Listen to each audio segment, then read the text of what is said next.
Bonjour à tous. Aujourd'hui, je vais entamer la correction de la série numéro 3. Donc, cette série d'exercices, nous l'avons proposée il y a quelques jours. Et aujourd'hui, nous allons donner la solution des exercices 1, 2, 3 et 4. Alors, premier exercice que vous voyez ici, donc nous avons une fonction f définie sur un intervalle fermé, continu, et dérivable sur l'intervalle ouvert AB, où A et B sont deux réels, A inférieur strictement à B. Alors, on vous propose cette fonction phi de x définie grâce à la fonction x2 et la fonction f. Donc, elle est écrite sous cette forme-là, vous voyez. Première question, montrer que f est continu sur AB et dérivable sur AB ouvert. Alors, il est bien évident que cette fonction est définie grâce à x au carré qui est continu dérivable sur R, et grâce à f qui est continu sur AB fermé et dérivable sur AB ouvert. Donc, quand vous faites une combinaison, j'allais dire, linéaire de ces deux fonctions avec des constantes fp moins f de a et b2 moins a2 moins b2 moins a2, donc ça reste une fonction qui est continue sur l'intervalle AB fermé et dérivable sur l'intervalle AB ouvert. Voilà, donc c'est la rédaction. Comme f est continu sur AB et dérivable sur AB ouvert, il en est de même de phi, puisque c'est la somme de fonctions continues et dérivables, sous-entendu que x au carré qui entre dans les calculs est aussi une fonction qui vérifie les mêmes propriétés, la continuité sur AB fermé et la dérivabilité sur AB ouvert. Pour la deuxième question, calculer phi' de x. Rien à faire, il faut faire le calcul. Mais le calcul est simple. Ça, c'est une constante. x2 se dérive en 2x. Et b2 moins a2 est une constante. F de x se dérive en f' de x. Voilà donc le résultat clair et net. Troisième question, calculer phi de a et phi de b. Bon, vous allez calculer en remplaçant ici, pour la première, c'est-à-dire phi de a, vous remplacez a au carré. Et ici f de b. Vous aurez une simplification, évidemment, parce que vous avez ici moins f de a, a2, et là vous avez moins a2, ce qui est a2, f de a, qui vont se simplifier, et vous aurez donc comme résultat cette quantité-là. Et pour b, c'est la même chose, vous aurez toujours la même quantité. Donc ils sont égaux. Alors, vous êtes bien sur le chemin du théorème de Rolle. Une fonction qui est dérivable et qui vérifie l'égalité sur les extrémités de l'intervalle AB. J'ai dit que les dérivables sur AB ouvert continuent sur AB fermé. Alors, on va appliquer le théorème de Rolle pour faire la troisième question où on nous demande de montrer qu'il existe C appartenant à AB ouvert tel que cette relation soit vraie. Alors, je préfère écrire cette relation comme ça pour ne pas avoir à diviser par quelque chose qui est inconnu. Surtout si vous avez f' de C et C sont tous les deux nuls, on ne sait pas ce que c'est. Alors donc, montrer cette relation grâce au théorème de Rolle. Eh bien, tout simplement, vous avez phi de A égale phi de B, phi est continu sur AB et dérivable sur AB d'après la première question. Donc, d'après le théorème de Rolle, il existe C tel que f' de C égale 0. Vous remplacez C dans cette écriture de la dérivée et vous aurez cette relation. Alors, vous voyez, c'est un exercice très facile. Il faut juste faire un petit calcul pour calculer phi de A et phi de B sans se tromper. Maintenant, l'exercice numéro 2. Alors, dans cet exercice, on nous propose cette fonction log de x. Alors, faites bien attention, son domaine de définition, c'est 1 plus l'infini. Hein, parce que log de x est défini si log de x est défini et log de x supérieur à 0. Il est supérieur à 0 si x est supérieur à 1. Dans ce cas-là, supérieur à 1 strictement. Dans ce cas-là, log de x est défini et log de x est défini. Alors, montrer que cette fonction est concave. Alors, d'abord, nous allons faire un petit rappel sur convexité et concavité. Alors, une fonction définie sur un intervalle de R, non vide I, grand I, on dira que f est convexe si elle vérifie cette propriété. F de lambda x1 plus 1 moins lambda x2 est inférieur à lambda f de x1 plus 1 moins lambda f de x2, quel que soit lambda appartenant à I, et quel que soit x1 et x2, deux éléments dans l'intervalle I pas S. Donc c'est l'intervalle I. intervalle I. Très bien. Bon, alors, elle est strictement convexe si vous avez l'inégalité stricte pour toutes les valeurs citées, lambda, x1, x2. Bon. Alors, voyons ce que cela veut dire géométriquement. Alors, la convexité, quand vous avez une courbe, avec, vous avez deux points x1, x2 sur un intervalle, sur l'intervalle I, vous avez ici f de x1, et ici vous avez f de x2. Alors, si vous prenez du segment x1, x2, donc il s'exprime par un lambda x1 plus 1 moins lambda x2, où lambda est compris entre 0 et 1, donc il est situé ici. Alors son image est là.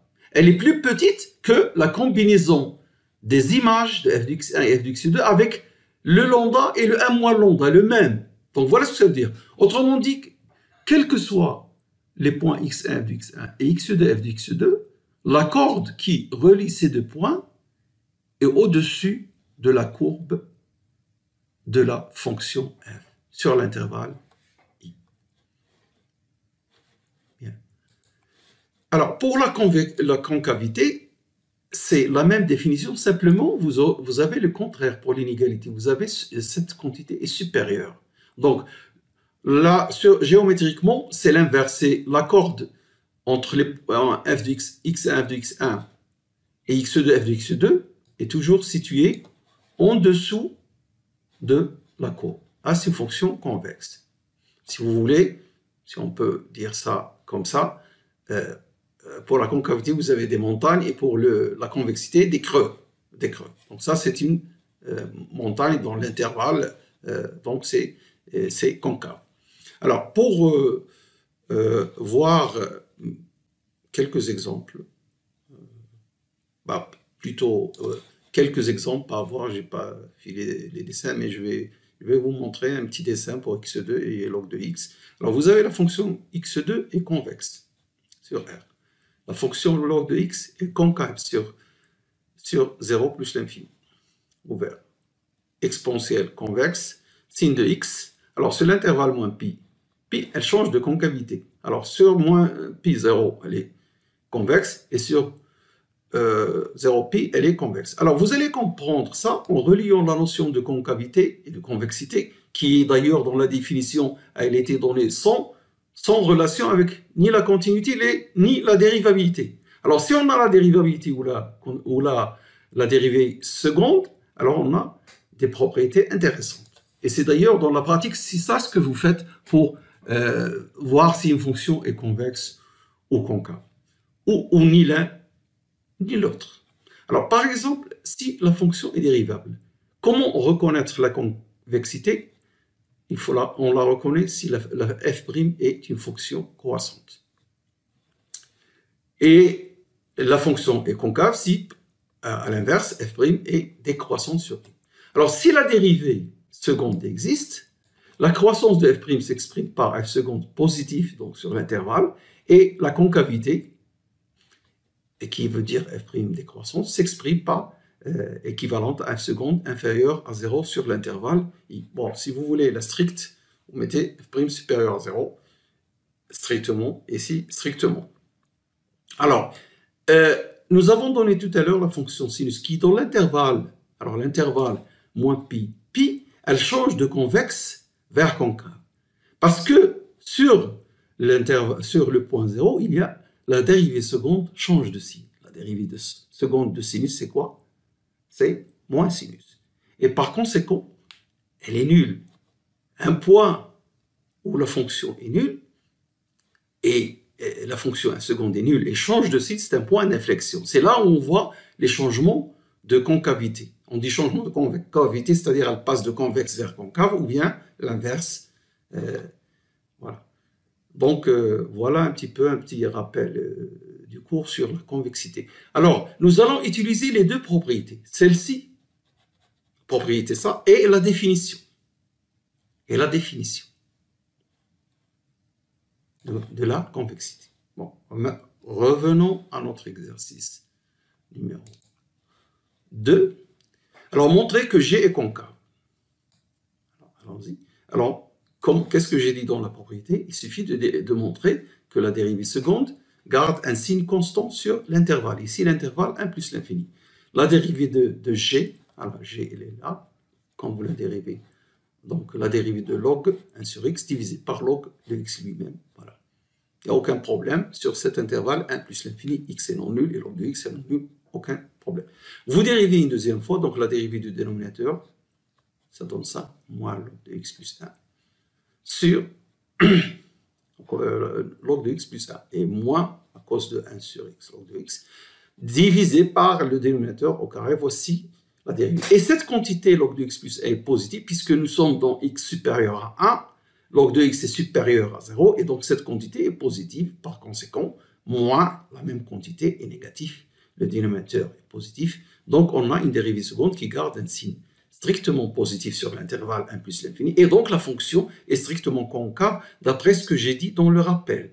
Propriété numéro 2, concernant la dérivée seconde. Alors maintenant, nous allons utiliser la définition de la concavité.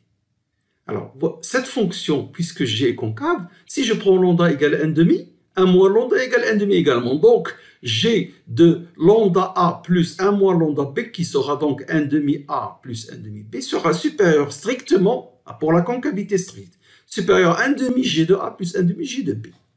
Voilà, ça c'est la définition de la concavité. Et nous avons vu que g est concave grâce en étudiant le signe de sa dérivée seconde. Alors cette propriété-là, maintenant, remplaçons g par sa valeur exacte, c'est-à-dire log de log. Donc ici, log de a plus b sur 2. Et ici, pour g de a, log de a. Pour g de b, log de b divisé par 2. Alors ceci, on peut réunir un log plus un log, c'est log du carré de ce qui est entre parenthèses. Donc log de a, log de b. Je n'ai pas mis les parenthèses pour ne pas embrouiller l'écriture. Alors maintenant, le 1,5, vous pouvez l'introduire ici en racine de log de a, log de b, voilà, grâce aux propriétés du logarithme, vous les connaissez, la somme de 2 log de a plus log de b, c'est log de ab, et 1,5 log de a, c'est log de racine de a, quand ceci est possible, évidemment, à positif. Bien, alors cette écriture-là, que nous avons maintenant obtenue, on peut faire appliquer l'exponentielle, qui est une fonction définie sur R, strictement croissante. Donc, l'exponentielle de cette quantité qui sera ceci, parce que l'exponentielle log, ça enlève ça. Exponentielle log, c'est l'identité. Donc, nous aurons log de a plus b sur 2. Et ici, exponentielle log, on va avoir l'identité de racine de log de a, log de b. Donc, on trouve ceci. Et c'est exactement ce qui est demandé dans l'exercice. Pas tellement, parce que ici, dans l'exercice, on vous demande supérieur ou égal. Nous avons obtenu mieux. Supérieur, strictement, c'est beaucoup plus précis. Alors, ceci à condition que A soit différent de B, bien sûr, parce que l'intervalle, alors j'ai dit, quel que soit A supérieur, B supérieur, donc supérieur ou égal si A égale à B, et supérieur strictement si A est différent de B. Voilà.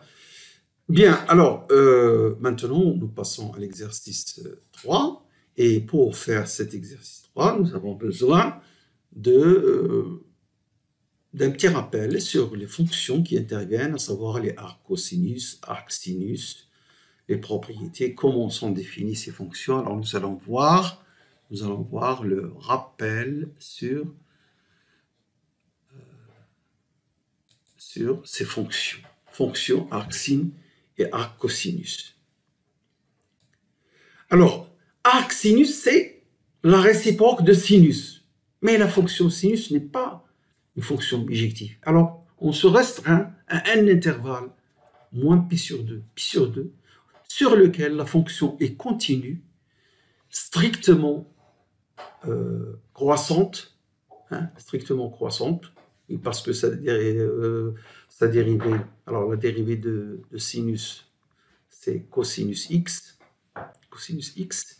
et cosinus x est positif sur l'intervalle moins pi sur 2, par conséquent, la fonction est strictement croissante. Et donc, puisqu'elle est continue, elle est bijective. La dérivative, c'est juste, je vous l'ai dit, parce qu'on a besoin de dire que la réciproque sera dérivable. Alors, arc sinus sera donc la réciproque de l'espace image ici, moins 1, vers l'espace de départ pour sinus, moins pi sur 2, pi sur 2. Alors vous allez vous dire pourquoi c'est comme ça. Grand arc sinus, c'est défini comme ça. La réciproque sur cet intervalle. Vous pouvez définir une autre réciproque sur un autre intervalle du type moins pi sur 2 plus 4pi, pi sur 2 plus 4pi. Vous pouvez l'utiliser par exemple, je sais pas, 3 pi sur 2, 5 pi sur 2. Vous pouvez définir une. Mais ce qui nous intéresse, le arc sinus que l'on connaît, c'est ça. C'est la réciproque de cette fonction. Retenez bien. Et alors, vous avez besoin de connaître la définition. Quelle est la définition de arc sinus? Alors, pour un élément x appartenant à moins 1, on dira que y est arc sinus x si et seulement si le sinus de ce y égale à x et y compris entre moins pi sur 2 et pi sur 2. On peut avoir un autre y qui donne le même sinus, mais qui est hors de l'intervalle moins pi sur 2, pi sur 2. Ce n'est pas le arc sinus. Le arc sinus, c'est le y qui vérifie sinus de y égale x et qui est compris entre moins pi sur 2 et pi sur 2. Bien se mettre ça dans la tête. Et la dérivée de arc sinus, alors allez, sans rentrer dans comment on la trouve grâce aux propriétés des fonctions réciproques, on a besoin de faire un exercice. Ici, on a besoin du cours. Donc 1 sur racine de 1 moins x2. La fonction arc sin est continue donc sur moins 1, on l'a déjà dit, et elle est dérivable sur l'intervalle moins 1 ouvert. Attention, alors pour x égale 1 et moins 1, ce n'est pas dérivable. Bon. Alors pour la fonction réciproque, pour la fonction arc cosinus, c'est un petit peu la même chose, mais l'intervalle n'est pas le même. Alors, sur l'intervalle 0pi vers moins 1, c'est là où on considère la fonction cos sur cet intervalle. Alors, sur cet intervalle, évidemment, elle est continue, elle est dérivable parce que la fonction, elle est continue dérivable sur R. Et sa dérivée, c'est moins sinus. Moins sinus. Alors, on sait que sinus est positif sur 0pi. Pas la peine que je vous fasse le cercle trigonométrique pour voir que le sinus est toujours l'ordonnée. Et sur 0pi, le sinus est positif. Donc la dérivée moins sinus, elle est négative, si bien que cette fonction, elle est décroissante, et même strictement décroissante, et continue sur cet intervalle. Elle réalise une bijection, et donc elle admet une réciproque. Cette réciproque, c'est ça ce qu'on appelle arc cosinus. Donc arc cosinus, c'est la fonction réciproque de cette fonction-là sur l'intervalle moins 1, 1, et à valeur dans l'intervalle 0pi. Et sa définition, elle est ici. On dira que y était l'arc cosinus d'un élément x dans moins 1, 1, si et seulement si le cosinus de ce y égale x et y compris entre 0pi. S'il n'est pas compris entre 0pi, même s'il réalise cosinus de y égale x, vous savez que la fonction est périodique. Il y a plusieurs éléments qui réalisent cosinus de y égale x pour un x dans moins 1, 1. Mais celui qui nous intéresse, le arc cosinus, c'est celui qui est compris entre 0 et pi. Alors pour la dérivée, c'est un petit peu la même chose, mais avec un signe moins 1 sur racine de 1 moins x2. Ah, donc vous êtes... si vous connaissez la dérivée de arc sinus, il suffit de mettre le signe moins pour avoir celle de arc cosinus. Et la fonction est continue sur moins 1 également, et dérivable sur moins 1 ouvert également. Voilà donc pour cette fonction arc cosinus, pour les fonctions arc cosinus et arc sinus. Alors on nous demande de montrer cette double égalité. Donc ceci est égal à ça, d'abord. Et ça égale à ça en deuxième lieu. Allons-y. Donc nous allons démontrer sinus. Alors nous allons démontrer sinus arc cos égale racine de 1 moins x. Alors pour cela, je prends ce arc cosinus x et je l'appelle alpha. Donc c'est l'angle alpha compris entre 0 et pi, dont le cosinus égale à x. Voilà, donc x égale cosinus alpha. Et alpha appartient à 0pi. Sur 0pi, comme j'ai dit tout à l'heure, le sinus est toujours positif. Donc sinus de alpha est positif. Maintenant, je cherche cette quantité. Donc sinus de arc cosinus, puisque j'ai posé alpha égale arc cosinus x, donc c'est sinus de alpha. Mais, alors avant de faire cette racine, j'avais sinus de alpha au carré égale 1 moins cosinus alpha au carré. Et j'ai mis la racine. Et là, j'ai trouvé valeur absolue de sinus alpha. Mais puisque sinus alpha est positif, j'ai enlevé cette valeur absolue, donc j'ai écrit ça. Alors maintenant, j'ai une plus qu'à remplacer cosinus par x, que j'ai tiré de ça, et j'aurai donc racine de 1 moins x au carré. Voilà, c'est tout simple, il faut juste s'y prendre correctement. Alors, de la même manière, maintenant, je ne vais pas utiliser alpha, je vais utiliser une autre notation. Donc, je vais poser, puisque maintenant, qu'est-ce que je vais démontrer? Alors, je vais démontrer cette relation. D'accord? Donc, je pose bêta égale arc sinus x. Je le pose comme ça. J'ai le droit de poser, de l'appeler bêta. Alors, ce bêta, c'est quoi? C'est l'angle dont le sinus est égal à x. Et qui est compris entre moins pi sur 2 et pi sur 2, d'après ce que j'ai rappelé tout à l'heure. Bon. Donc, x égale sinus bêta. Mais puisque bêta appartient à moins pi sur 2, là, le cosinus est positif. Donc, cosinus bêta est positif. On va s'en servir. Alors, maintenant, cosinus de arc sinus x, c'est cosinus de bêta, parce que j'ai posé bêta égale arc sinus x. Alors, avant de mettre la racine, j'ai cosinus au carré égale 1 moins sinus au carré de bêta, qui est une relation toujours vraie. Je fais la racine, là, je vais avoir valeur absolue de bêta, parce que la racine de cosinus carré de bêta, c'est valeur absolue. Mais comme le cosinus est positif, j'ai enlevé cette racine et je n'ai que cosinus bêta. Alors maintenant, je remplace sinus bêta par sa valeur ici, donc racine de 1 moins x. Voilà, l'exercice est terminé. Non, la première question de l'exercice. Alors, la deuxième question, c'est une résolution d'une équation. Vous voyez ici, hein? Résoudre l'équation arc sinus x égale sinus de 3/4 moins arc sinus de 2/5. Alors, j'ai besoin de cette relation trigonométrique que vous pouvez trouver sur les formules trigonométriques et que vous avez dû certainement vu dans votre cursus de secondaire. Hein? Donc, j'ai besoin donc de montrer cette relation. D'accord? Alors, on suppose que arc sinus x égale ceci et on va trouver x. Alors, d'abord, x est toujours égal à sinus de arc sinus x. Ça, c'est parce que sinus et arc sinus x sont réciproques. Et n'oubliez pas que ici, l'exercice vous dit résoudre l'équation arc sinus x est égal à ça. Donc, voilà. Bon, x appartient à moins 1, évidemment, parce que à l'extérieur de moins 1, ça n'a aucun sens. Arc sinus est défini sur moins 1 fermé. Donc, je suppose que x appartient à moins 1 fermé et que j'ai cette relation. Il faut bien être clair. C'est sous-entendu. Parce que arc sinus x, comme je dis, n'est défini que pour moins 1. Donc, puisqu'elles sont réciproques, ceci, c'est x. X est égal à ça. Mais d'un autre côté, ce arc sinus, j'ai supposé qu'il est égal à ça. Donc, je vais le mettre ici. Et donc, j'ai sinus, quelque chose du type A moins P. Sinus de A moins P. J'utilise la relation. Donc, sera sinus de A, c'est-à-dire sinus arc sinus de 3/4. Et là, puisque sin et arc sinus sont réciproques et le 3/4 est compris entre moins 1, donc c'est 3/4.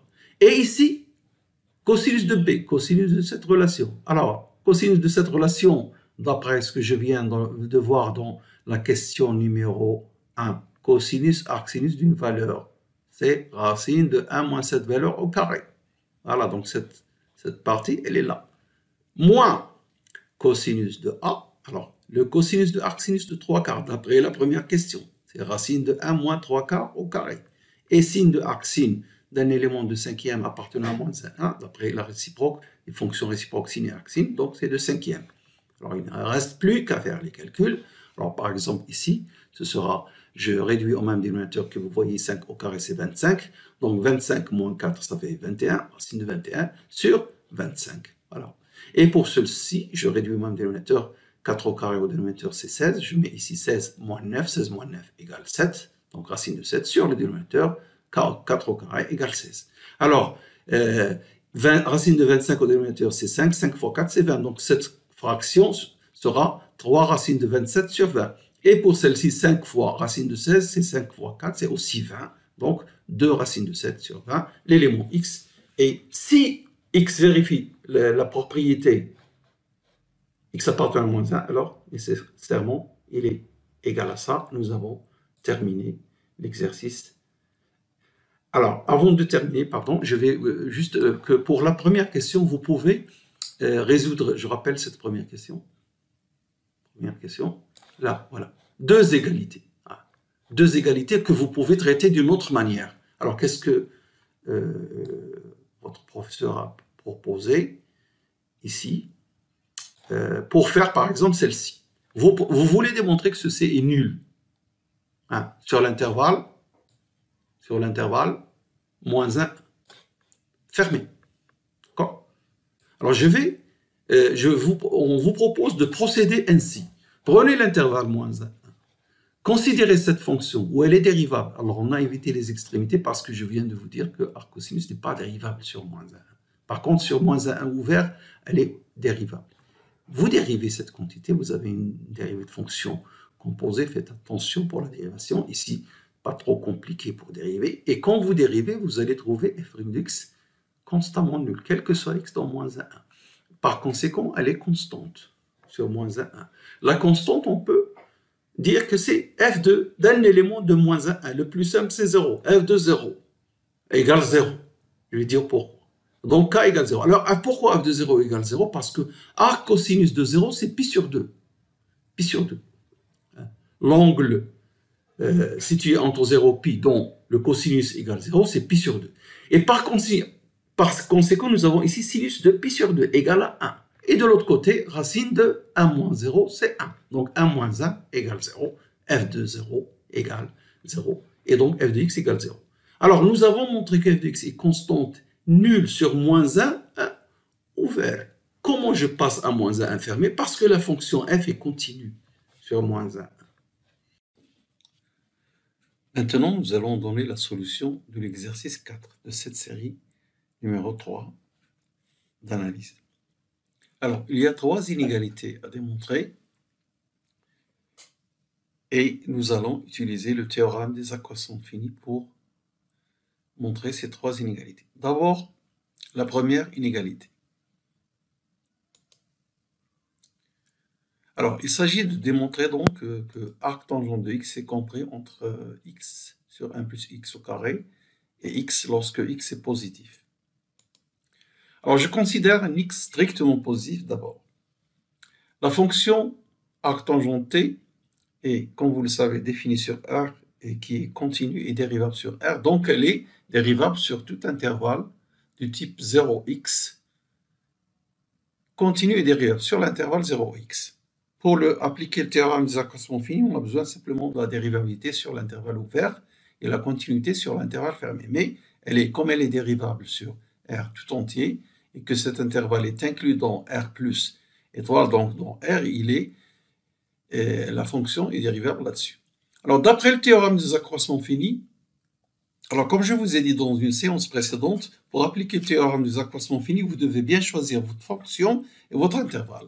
Alors, comme il s'agit de démontrer arc tangent x compris entre ceci et cela, donc je pense à l'intervalle 0x parce que arc tangent x tout seul est égal à arc tangent de x moins arc tangent de 0 qui est nul.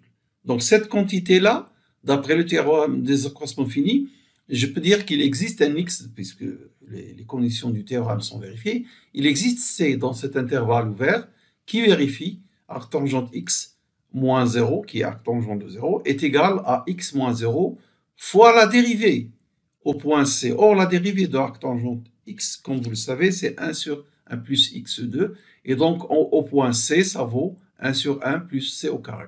Je répète, il existe un c dans l'intervalle 0x tel que arc tangent x moins arc tangent de 0 égale x moins 0 qui multiplie la dérivée de arc tangent au point C, qui est là. Bon, donc arc tangent 0 est nul, donc cela se simplifie à ça. Et maintenant, commence la deuxième étape, c'est l'encadrement. Nous avons C compris entre 0 et x. Alors, si je multiplie par, si j'élève au carré, donc 0 est inférieur à c au carré, strictement inférieur à x au carré, et si j'ajoute 1, je trouve cette inégalité. Maintenant, j'inverse ces inégalités, donc 1 sur 1 plus x2 est inférieur à 1 sur 1 plus c2, inférieur à 1. Et je multiplie par x qui est strictement positif, comme je l'ai signalé au début. Donc, on obtient cette inégalité parce que quand vous multipliez x sur 1 plus c2, vous retrouvez arc tangente x, ici. Et là, quand vous multipliez par x, vous trouvez ça. Là, vous multipliez par x, vous trouvez x. Et lorsque vous multipliez ce qui est au milieu par x, vous trouvez cette quantité qui est égale à arc tangente x. C'est pourquoi on a mis ceci. Mais attention, strictement positif. Et pour quelle valeur on a l'égalité? Alors, on a démontré pour x strictement positif les inégalités strictes. Mais pour x égale 0, nous savons que arc tangente de 0, c'est 0. Et ceci, c'est 0. Et ça, c'est 0. Donc, on a l'égalité des trois membres pour le seul cas x égale 0. Bon, alors, dans la deuxième inégalité qu'on nous propose de démontrer, nous allons montrer arc sinus x inférieur strictement à 1 sur racine de 1 moins x au carré si x est compris entre 0 et 1 strictement. Donc j'ai arc sinus x et arc sinus de 0 égale 0. Donc c'est comme si j'avais ici arc sinus x moins arc sinus de 0. Donc je pense appliquer le théorème des accroissements finis sur l'intervalle 0x pour un x positif, ou un x compris entre 0 et 1. Un x compris entre 0 et 1. Voilà ce que nous allons dire. Alors, je suppose que x est compris entre 0 et 1. Je considère la fonction arc sinus x qui est, comme vous le savez, continue sur 0x fermé. Pourquoi sur 0x fermé? Parce qu'elle est continue sur 0,1. Elle est continue sur moins 1 fermé. Et 0x, quand vous prenez x entre 0 et 1, il est bien inclus dans moins 1 fermé.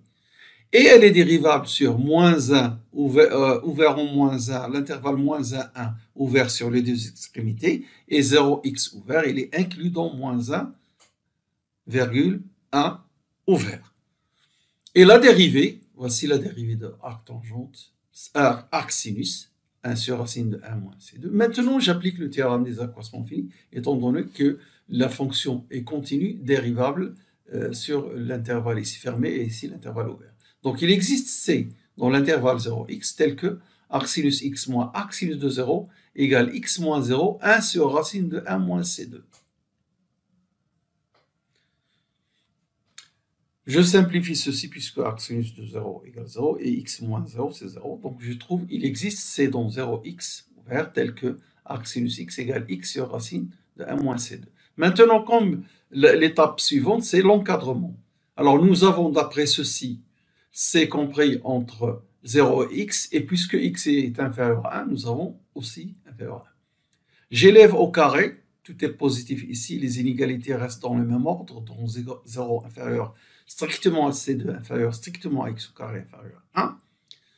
Je multiplie par moins 1, les inégalités, si vous voulez, changent un petit peu de sens, parce que là, c'est moins 1 qui est le plus petit, inférieur à moins x au carré, etc. Voilà. Et j'ajoute 1, donc ici, je vais avoir 0. Là, je vais avoir 1 moins x au carré, qui est donc strictement supérieur à 0. Et là, je vais avoir 1 moins c2, qui est inférieur à 0 plus 1, donc 1, puisque j'ai ajouté 1 à ces inégalités dans chaque membre. Voilà ce que je trouve. Maintenant, j'inverse. Non, avant d'inverser, je mets la racine. Donc, la racine étant strictement croissante, donc j'ai l'inégalité dans le même sens. Racine de 1 égale 1, racine de 0 égale 0. Maintenant, je vais inverser, mais à partir d'ici, je vais inverser ces inégalités-là. Donc, l'inverse du plus grand, c'est 1. Inférieur à l'inverse, celui qui est au milieu, donc 1 sur racine de 1 moins c2, et inférieur à l'inverse du plus petit, 1 sur racine de 1 moins x2. Là, je ne prends pas d'inverse de 0, parce que ça n'existe pas, et ça ne me sert pas ici. Voilà ce que je trouve. Alors maintenant, qu'est-ce qu'il faut faire? Multiplier par x, qui est strictement positif. Hein? Voilà. Et donc, nous aurons x inférieur à racine de 1 à x sur, pardon, x est inférieur à x sur racine de 1 moins c2, inférieur à x sur racine de 1 moins c2, 1 moins x au carré. Nous avons trouvé ça juste en multipliant cette inégalité, toutes ces inégalités par x qui est strictement positif. Donc, le sens reste le même. Bien. Alors maintenant, on n'a qu'à remplacer ceci par sa valeur. X sur racine de 1 moins c2, quelle est sa valeur? Qu'est-ce qu'on a trouvé? On a trouvé qu'il est égal à arc sinus x. Donc, je remplace et j'ai ceci. Comme pour tout à l'heure, si vous voulez avoir l'égalité, il faut, pour x égale 0, vous avez l'égalité. Et ici, on a exclu 0 comme le texte le demande. Hein.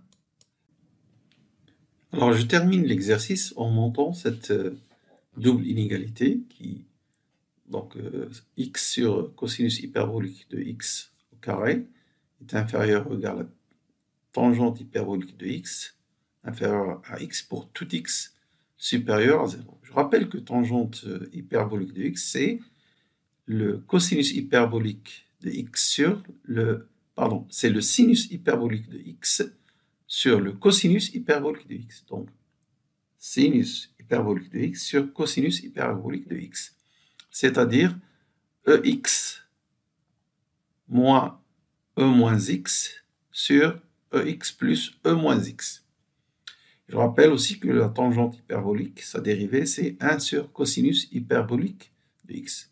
Alors nous allons regarder comment on va démontrer cette double inégalité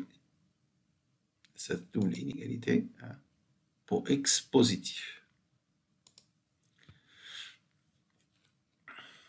Bon, alors, maintenant, vous êtes habitué à choisir les fonctions. Par exemple, ici, nous allons choisir la tangente hyperbolique, puisque on veut, arriver à ce résultat, tangente de x. Là, l'encadrer par deux fonctions. TH de x, c'est TH de x moins TH de 0. TH de 0 égale 0. Pourquoi? Parce que sinus hyperbolique de 0 égale 0. Donc, je prends la fonction TH qui est une fonction continue dérivable sur R, puisque c'est le sinus hyperbolique sur le cosinus. Ces fonctions sont dérivables et continues sur R. Et donc, on a ces conditions de dérivabilité et de continuité sur tout intervalle 0x, qu'il soit fermé ou ouvert. Donc, je vais appliquer le théorème des accroissements finis. Je rappelle la dérivée, donc th' de t est égal à 1 sur ch au carré de t. D'après le théorème des accroissements finis, il existe un c dans l'intervalle 0x ouvert. Alors, tout d'abord, j'ai choisi un x positif, parce que le texte me dit de montrer l'inégalité pour un x strictement positif. Donc, je prends donc x strictement positif. Alors, il existe c dans l'intervalle 0x ouvert, tel que th de x moins th de 0, qui est nul, comme je vous rappelle, égale x moins 0 fois la dérivée de th au point c, c'est-à-dire 1 sur ch au carré de c.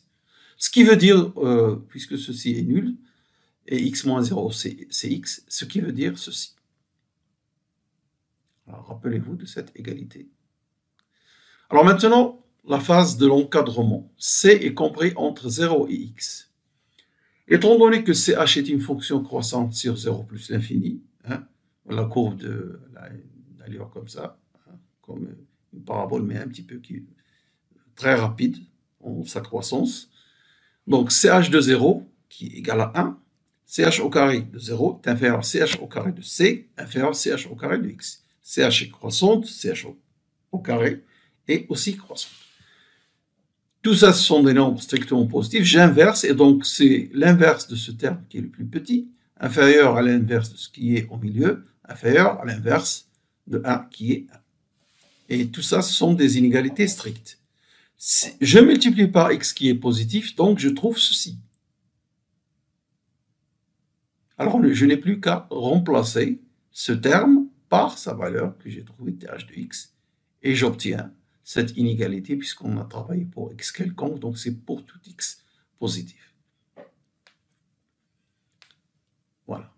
Et quand x égale 0, les trois membres sont égaux à 0. Donc ch de x, th de x est supérieur. Alors on a l'inégalité stricte. Voilà ce qu'on a démontré pour x égale 0. Si x égale 0, les trois membres sont égaux à 0. Alors que me demande le texte? Il me demande de montrer inférieur ou égal. En fait, on a l'inégalité stricte. Parfois, il faut être très précis dans les énoncés.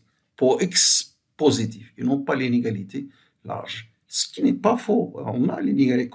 Quand on a une inégalité stricte, on a une inégalité large. Mais ce qui est plus précis, c'est que l'inégalité est stricte pour tout x strictement positif. Et elle est large. En fait, on a l'égalité pour le seul point x égale 0. Alors, ceci termine cet exercice et termine donc la première partie de la solution de cette série numéro 3. Merci de votre attention.